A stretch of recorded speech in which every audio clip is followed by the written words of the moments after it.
The project to excavate ET Atari cartridges from a landfill in New Mexico has proven fruitful, effectively proving the urban myth to be true. Back in March, Lightning Interactive and Fuel Industries announced intentions to uncover the fabled cache of Atari ET cartridges from a New Mexico landfill. Xbox Entertainment Studios also got involved in the excavation with plans to produce a documentary on the project to appear on Xbox Live in the future. Xbox Live's Larry Major Nelson tweaked a few pictures from New Mexico, like the one you see here, showing a collection of trashed ET cartridges among others. According to Martin Goldberg, co-author of Atari Inc. Business is Fun, who reached out to offer some clarification on the exciting news. Atari has been experiencing myriad financial issues for some time, but it all came to a head right around the time ET was licensed, developed, and released in 1982. ET became a poster child for Atari's financial ruin, and a collection of ET cartridges along with overstocked Atari games were rumored to have been dumped in the New Mexico landfill as a result. Goldberg also offered the following statement via email on the news. Except for the relatively good condition of some of the stuff being pulled out, this hasn't been a surprise for us so far.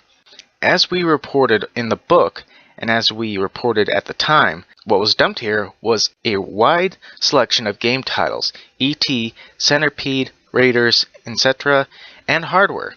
Not that it was a massive ET dump. The initial findings so far seem to support this.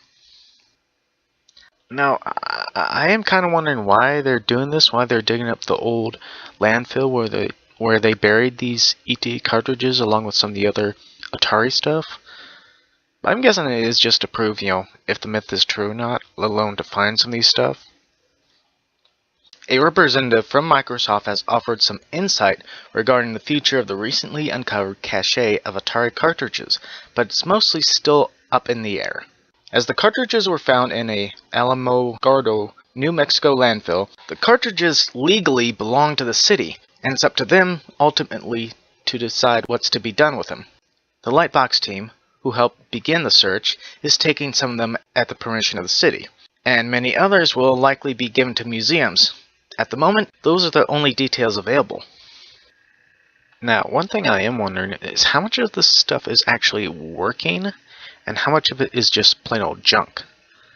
But then again, with some of the stuff that is kind of junk, I guess they could try and piece it together and make some art out of it, or, some of the stuff they said right here is going to go into museums.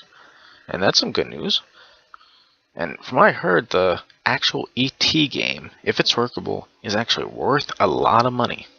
I don't know why it's worth a lot of money. It was a crap game.